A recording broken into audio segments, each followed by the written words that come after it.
Adam Elliott went from playing first-grade rugby league to watching his career collapse from the sidelines in just 12 rounds. Newcastle Knights pulled the plug. No fanfare, no farewell, just gone.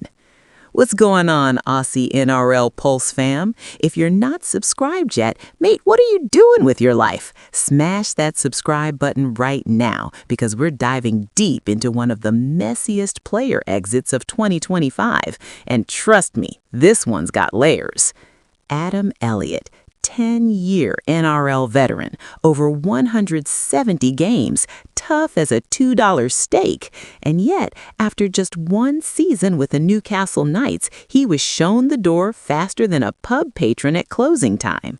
But here's the thing, this wasn't some dramatic mid-season sacking, no press conference, no public blow-up, just a quiet, calculated decision that left fans scratching their heads. So what really happened? Was it the injury, the wooden spoon disaster, or was there something else brewing behind closed doors at the Knights? Stick around because the truth might surprise you. The 2025 implosion.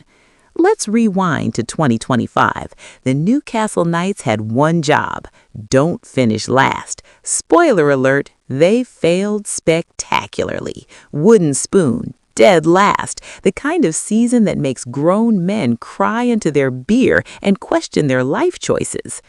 Adam Elliott signed with Newcastle hoping for a fresh start after leaving the Canberra Raiders. He'd played 23 games in 2024, scored tries, put in the hard yards. On paper, everything looked solid. But 2025, that's where it all went sideways.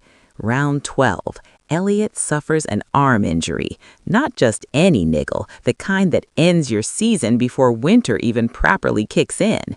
7 games, that's all he managed before his body said, "Nah, I'm done, mate."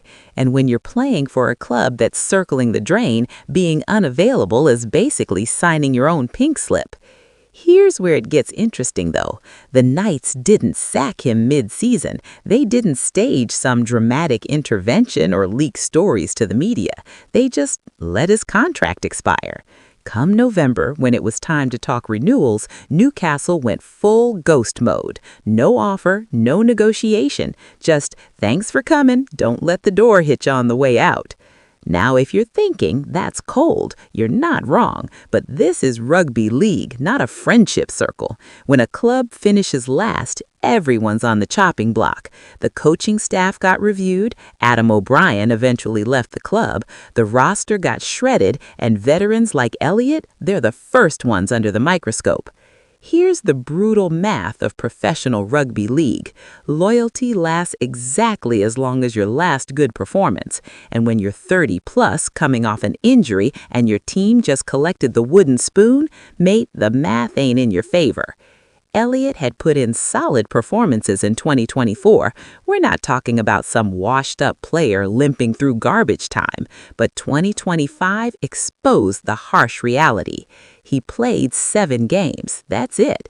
For a forward in the NRL, that's basically invisible. You can't build momentum, you can't prove value, and you definitely can't justify a new contract when the club's in crisis mode. The Knights were facing a roster rebuild that would make a post-war reconstruction effort look simple. They needed fresh blood, young legs, players who could sprint more than 3 meters without pulling a hamstring. And that meant veterans like Elliott, no matter how experienced, no matter how professional, became luxury items they couldn't afford. Was it fair? Probably not. Was it brutal? Absolutely. But is it the reality of rugby league? You bet your last dollar it is. Here's where I'll throw you a curveball, though. The off-field ghost stories. Now, some of you keyboard warriors in the comments are already typing, "What about his past, though?" Yeah, Elliott's had some headlines over the years. Nothing recent, nothing connected to Newcastle, but the internet never forgets, and neither do some rugby league fans with too much time on their hands. Let me be crystal clear here. There is zero, and I mean zero, public evidence that Newcastle dropped Elliott because of anything off the field in 2025. No club statements, no leaked rumors, no mysterious cultural fit excuses. Nothing. But here's the thing about reputation in rugby league. It follows you like a bad smell at a fish market. Even if you've cleaned up your act, even if you're a model professional, those old stories still pop up whenever your name hits the headlines. Fair? Nope. Reality? Unfortunately, yes. So could Elliott's past have played a tiny subconscious role in Newcastle's decision? Maybe, but I'm not here to peddle conspiracy theories. The facts point to a much simpler, more brutal explanation. He got injured, the team imploded, and the club decided fresh was better than familiar. Still, you've got to wonder, would a player with zero baggage have gotten more benefit of the doubt? That's the question that keeps you up at night if you're Adam Elliott. The Rabbitohs lifeline. Just when it looked like Elliott might be heading for the retirement paddock or a stint in the UK Super League, South Sydney swooped in like a seagull on hot chips. 1-year deal for 2026. Boom. NRL lifeline secured. Now this is where the story gets juicy, because the Rabbitohs aren't some rebuilding basket case like Newcastle. They've got Wayne Bennett energy, a squad packed with talent and expectations through the roof. Signing Elliott wasn't a charity move, it was strategic. Think about it. Elliott brings over a decade of first-grade experience. He knows how to play finals football. He survived the grind of the NRL when younger, flashier players have fallen by the wayside. And for a club like Souths, that kind of experience is gold, especially if you can get it on a 1-year prove-it deal. But here's the flip side. This could also be Elliott's last rodeo.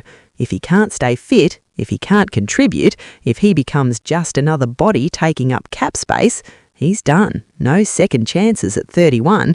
This is it. So the question becomes, was Newcastle too quick to cut him loose, or did they dodge a bullet? Personally, I think it's a bit of both. Newcastle made a cold, calculated business decision. They gambled that Elliott's best days were behind him and that rebuilding meant moving on. But if Elliott comes out firing at the Rabbitohs, stays healthy and helps them push deep into the finals, the Knights are going to look like absolute muppets.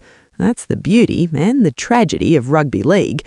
One decision can make you look like a genius or a goose, and sometimes you don't know until 2 seasons later. So there you have it, legends. Adam Elliott wasn't axed in some dramatic soap opera scandal. He was a casualty of a failing season, an unfortunate injury, and a club desperate to turn the page. But now he's got a second shot with the Rabbitohs, and honestly, that's the storyline I'm most keen to watch.